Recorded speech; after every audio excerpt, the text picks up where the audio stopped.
ketika langkah sepatu dan isi dompet menampar mentalitas generasi muda. Halo teman-teman, salam literasi. Perkenalkan, saya Kayusa Hirani dari SMA Negeri 1 Jawa Barat. Di era modern saat ini, dunia menawarkan berbagai kemudahan teknologi yang menjanjikan, seperti benda yang sedang saya pegang sekarang. Namun justru mental kita yang sedang diuji. Apakah kita yang mengendalikannya atau kita yang sedang diuji olehnya? Kemudahan teknologi ini perlahan mengikis daya juang kita dan menjadi semakin tumpul. Kita seringkali terjebak oleh zona nyaman yang serba instan. Nah teman-teman, ketika saya sedang merasakan hal tersebut, saya bertemu dengan salah satu buku yang rasanya langsung menambah kesadaran saya. Buku yang memiliki highlight bahwa mimpi itu harus dilakukan dengan kaki yang melangkah, bukan hanya jempol yang menari di atas ayam.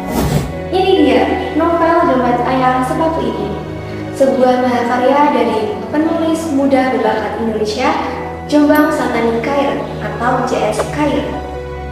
Novel setebal 216 halaman terbitan di Grasindo tahun 2023 bukan sekedar narasi fiksi biasa, melainkan narasi yang lahir langsung dari rahim kenyataan, rekaman jejak perjuangan kedua orang tua sang penulis.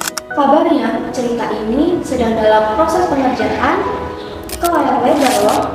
Wow, menarik kan? Yuk, langsung aja kita bedah keistimewaan ceritanya. Novel ini merajuk kisah tentang dua remaja yang bernasib kurang beruntung, bernama Zena dan Asrul. Mereka memiliki kesamaan tekad untuk memutus rantai kemiskinan yang menghantui keluarga mereka. Setiap langkah yang mereka ambil adalah pembuktian dan keberanian atas ketulusan demi hari esok yang lebih berani. Perjalanan mereka tidak selalu mulus. Mimpi mereka besar, maka perjuangan mereka pun juga harus besar dan tidak tertinggal dengan badai yang mereka terjal. Namun, terdapat kalimat sakti yang menjadi jimat penolong mereka. Kita pernah melewati yang lebih buruk dari ini. Kalimat sederhana yang menjadi kekuatan ketika asa mereka hampir padam. Ini bukan sekedar pertemuan romansa ayah dan ibu, melainkan sebuah komitmen dan kerja keras diuji oleh badai kehidupan yang sesungguhnya. Kelebihan buku ini terjun sejak sentuhan visual pertamanya. Kehadiran benang acak pada sampul buku yang menunjukkan gambar dompet dan sepatu secara tersirat memperkuat jalinan takdir cerita di dalam. Buku ini kaya akan kalimat puitis sebagai refleksi diri kita. Penulis juga menggunakan sudut pandang orang ketiga.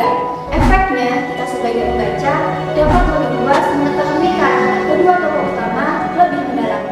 Namun, terdapat beberapa kosakata asing yang tidak diikuti keterangan kaki. Penggunaan pajas metafora yang digunakan untuk menggambarkan suasana hati tokoh seringkali terasa berat oleh sebagian pembaca.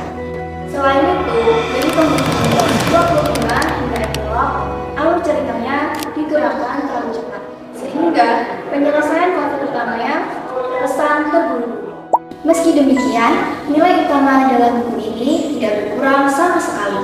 Buku ini adalah tamparan keras bagi kita, generasi di era digital yang sering terjebak dalam metafor hingga mudah mengeluh. Zena dan Asrul membuktikan bahwa mimpi besar harus dibayar tuntas dengan tindakan nyata, bukan hanya sekedar angan-angan belaka. Novel Dompet Ayah Sepatu Itu saya rekomendasikan bagi kalian yang sedang menempuh pendidikan atau merasa kehilangan arah di tengah kerasnya badai kehidupan. Nah, bagi teman-teman yang ingin ikut merasakan getaran perjuangan Zena dan Asrul, kalian dapat meminjam buku ini di Perpustakaan Klaten. Di sana tempatnya nyaman, koleksinya pun lengkap, dan membaca bisa jadi langkah awal kita untuk membangun daya juang yang sama hebatnya dengan tokoh di buku ini. Mari kita putus rantai kemalasan dengan membaca. Salam literasi.